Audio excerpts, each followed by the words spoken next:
can be found in NASA's lunar surface sustainability concept. So the first few missions, maybe even up to Artemis 8, will have astronauts living in the lunar lander for increasingly longer periods of time, with rovers giving them wider access to the moon. I'll get to those in a second, because they're pretty cool. And scattered about the area of the base camp will be various experiments, communications equipment, robotic rovers, and your power modules with solar panels and whatnot, all of which will be provided by the CLIPS program and private partners.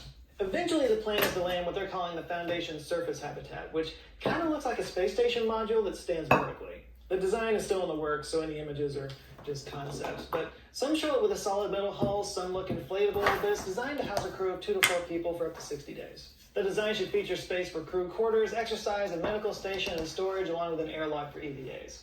This would be the home base from which the crew would explore and experiment and build. And they would get around with the use of those rovers that I was talking about a second ago. Okay, so there's 2 designs that NASA's working on. The first is called the Lunar Terrain Vehicle, or LTV, because acronym. The LTV is a lot like the Apollo rover. It's an open air, or open space, platform with room for 2 to 3 astronauts with cargo. Except, like everything in the Artemis mission, this is light years beyond what the Apollo rover had, because not just will it be able to go way further, it can also function autonomously, using some of what we figured out from the Mars rovers, I'm sure. So right now, NASA's soliciting designs for this rover, so it's still being pitched, but it's supposed to go up with the Artemis 5 landing, which would be the second crewed moon landing. So it'll be up there a long time before the Foundation Surface Habitat. In fact, by the time that gets there, there could be a few rovers. But along with the Surface Habitat comes another rover, a far more advanced rover. This one's called the Habitable Mobility Platform, and the key word here is habitable, meaning astronauts can just live inside of this thing. It's a pressurized moon car. The whole point of the HMP is that astronauts can just climb inside of it and go for a ride, no suiting up and all the preparation that's involved with that. Ideally, the HMP would dock with the Foundation Surface Habitat so crew members could just climb inside the HMP, undock, and get rolling. This will greatly expand the ability for astronauts to travel around the moon, make quick excursions, or take days-long trips to distant places. So that kind of sets up the base camp. Again, it's just nothing more than a habitat with rovers kind of shuttling astronauts around to and from various experiments and study sites. But a lot of those sites and experiments are going to be testing out the viability of using water resources that we find on the moon. So a lot of what takes place in this era of Artemis is going to depend on how those early water hunts go.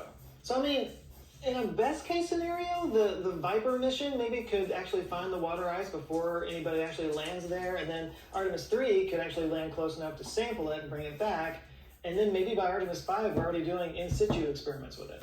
Now if that's the case, and we would be extremely lucky if that's what happened, you might actually see stockpiling the ice and using it for habitation and fuel production on Artemis 6. And then 7, 8, 9 could be increasingly longer missions, setting up the foundations for a moon base. Maybe 2 missions could be simultaneous or have larger crews, and by 10 we're actually constructing a base. Or neither Artemis 3 or 5 is able to actually get to the water, or they find it but they can't access it, or they can access it but there's some other technical hurdle that we haven't thought of yet. In that case, Artemis 6, maybe even 7 and 8 could still be working on that problem. It might actually be Artemis 10 before we actually get to use the water in any way. And honestly,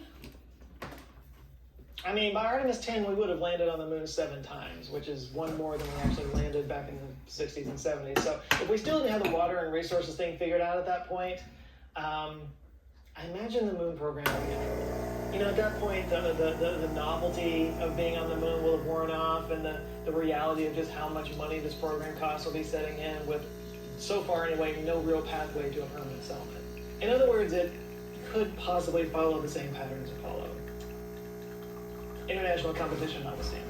So yeah, when we're talking about Artemis 6 through 10, that is one option. Total failure. Or, we actually successfully learn how to access and use the moon's water in situ, and we're laying the foundations for a moon base. It's one of those 2. Since there's not really anywhere to go with the first option, let's focus on the second option. Alright, so it's 2033, and Artemis 11 is being prepped to start a new phase in the program, one where there's a permanently inhabited moon base. By the way, it is entirely possible at this point that there are private companies regularly flying around and maybe even landing on the moon, but we're here to talk about Artemis, so I'm just going to stick with that. But I wanted to acknowledge that is something that could be happening by then. It is also entirely possible that the SLS could be retired at this point, Maybe Starship becomes the ride, maybe it's something else, but I feel like that whole paradigm of how, the SLS is built and whatnot is kind of on the way out, but I could be wrong. Either way, though, moon base. I really see the moon base as basically just the International Space Station sitting on the moon. So much of what we've learned over the last 20 years on the ISS will be applicable to living on the moon base. The whole system running in the ISS will just drag and drop onto the moon. What that moon base will look like and how it will be built is a wide open question. Sticking with the ISS theme, we could see modules delivered to the surface by something like the dynamic lander. Then the modules could be removed and then connected together on the surface. Basically an interconnected series of transfers. Some have even suggested that we could take one of the Starship lunar landers and then just turn it on its side and make that into a permanent habitat. You would basically just tip it over and then remove the fuel tanks and turn the entire ship into a habitable volume and then just build up the interior, cover it up with rubber. It's an interesting idea. Feels a little janky to me personally, but it's a good use of existing hardware. I feel like it would require a lot of construction on the site that might be more challenging than some of the other ideas, but it's an idea. The bit about covering it up with regolith, though, that's definitely an idea that's being explored across several different moon-based designs. As you probably already know, people spending a lot of time on the moon are going to be subject to a lot more radiation and cosmic rays than what we're exposed to here on Earth. I mean, even on the ISS, they're underneath that protective magnetic shield that we all have here on Earth. The moon inhabitants won't have that. We're going to need some kind of thick barrier if we're going to be spending a lot of time up there on the moon. And the regolith is a really good option for that. There's a lot of it there, and it would do the job well. Some of the moon base ideas involve inflatable habitats that then get covered up with regolith, or 3D printing on top of them with a mix of regolith and then some bonding agents. ESA is actually working on this with the famous architecture firm Foster & Partners. In their own promotional video, they say the dome will house 4 people and take 3 months to fully cover the building using autonomous robots. The robots both scoop regolith, but also print it in a design similar to a bird's bone to ensure strength and lightweight qualities. There's even an idea of taking human waste and bonding it together with fungi to create essentially